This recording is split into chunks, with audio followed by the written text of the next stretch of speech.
कभी कभी जिंदगी ऐसी कहानी लिख जाती है जिसे सुनकर आंखें भीग जाती है और दिल सवालों से भर जाता है। चार दोस्त बचपन से साथ और फिर एक इच्छिता पर अंत।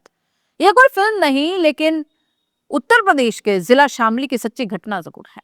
आज की ये कहानी सिर्फ दोस्ती की नहीं बल्कि उस दर्द की भी है जो पूरे गांव पर एक साथ टूट पड़ा था। नमस्कार, मैं हूं जयश्री नागदा और आप देख रहे हैं क्राइम रिपोर्टर। दोस्तों, शामली जिले के एक छोटे से गांव बड़ौदा में एक ही दिन एक ही स्कूल कक्षा एक में चार बच्चों का एडमिशन हुआ। नाम थे साहिल मोर, आशीष मोर, विवेक मोर और परमजीत मोर। पहले दिन वे एक दूसरे के लिए बस सहपाठी ही थे, लेकिन कुछ ही महीनों में उनकी दोस्ती इतनी गहरी हो गई कि पूरा गांव उन्हें चार यार कहकर पुकारने लगा। स्कूल जाना, साथ बैठना, साथ खाना, खेलना, हंसना, सब कुछ साथ। जब एक के नए कपड़े बनते, बाकी तीन अपने घर आकर कहते मुझे भी वैसे ही चाहिए जैसे साहिल के हैं। धीरे धीरे उनकी दोस्ती एक मिसाल बन गई। वक्त का पहिया घूमता गया। कक्षा एक से 12वीं और फिर कॉलेज, चारों का साथ जस का तस। शादी, ब्याह, त्योहार, मेले, हर जगह एक साथ। यहाँ तक कि शादी की बात चली तो चारों ने वादा किया, जब जब हमारी शादी होगी हम सब एक जैसे कपड़े पहनेंगे, एक जैसे जूते, एक जैसे सजावट। गांव में लोग कहते थे कि ऐसी दोस्ती आज के दौर में कोई नहीं निभाता, लेकिन शायद किस्मत ने कुछ और ही लिखा था। परमजीत मौर्य, जिसकी उम्र बस 24 साल थी, 9 नवंबर 2025 को उसकी बारात जानी थी राजस्थान के नागौर में। घर में जश्न था, संगीत की तैयारी थी, रिश्तेदारों की भीड़ थी। इधर साहिल मौर्य की शादी कुछ महीने पहले ही हुई थी। पत्नी सरिता के साथ वो गांव लौटा और दोस्तों के साथ बारात की तैयारियों में जुटा था। आशीष मौर्य और विवेक मौर्य भी साथ वहीं थे। शाम 7 नवंबर की शादी थी। साहिल ने मुस्कुराते हुए कहा, चलो ना यारो, कल नहीं आज ही गंगा नहाने चलते हैं, थोड़ा घूम आएंगे, थोड़ा मस्ती करेंगे। चारों ने हंसी हामी भरी। साहिल ने कहा, मैं बस पत्नी को घर छोड़कर आता हूँ, फिर निकलते हैं। और कुछ ही देर में चारों दोस्त एक स्विफ्ट कार में बैठकर हरिद्वार की ओर निकल पड़े। रात का सन्नाटा था। सड़क पर बस हल्की हेडलाइट्स चमक रही थी। अचानक से धड़ा, इतना जोरदार धमाका कि पास पड़ोस के गांवों की नींद टूट गई। धूल का गुबार आसमान में उठा। लोग भागते हुए वहां पहुंचे और वो दृश्य देखकर किसी की भी रूह कांप जाए। स्विफ्ट कार के परखच्चे उड़ चुके थे, टुकड़े टुकड़े हो गए। भीतर चारों दोस्त फंस गए।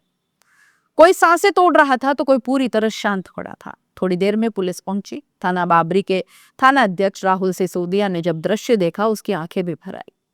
कार नंबर के आधार पर जब जांच की गई तो पता चला कि कार सोनीपत जिले के बड़ौदा गांव में अर्जुन सिंह के नाम पर थी।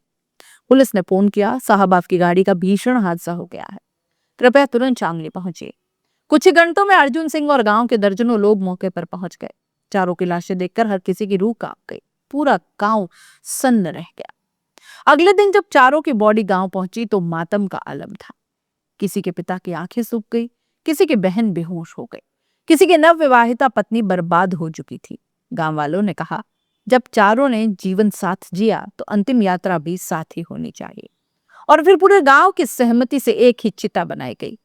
चारों को एक साथ रखा गया। सैकड़ों लोग जमा थे। चारों दिशाओं से उठता धुआं और चार घरों का उजड़ जाना, वो दृश्य जिसने हर आंख को रुला दिया। मुखाग्नि देने वाले में भी दोस्त और रिश्तेदार शामिल थे। जब आग की लपटें उठी, गांव की हर मां ने अपने बेटे को कसकर गले लगाया। उस रात पूरे गांव में चूल्हे नहीं जले। और जैसे इतना ही काफी नहीं था, उस रात उसी गांव के अंकित की भी बाइक दुर्घटना में मौत हो गई। वो गुरुग्राम में नौकरी करता था, घर की उम्मीदों का अकेला सहारा था। एक ही रात में 5 जवान बेटे चले गए।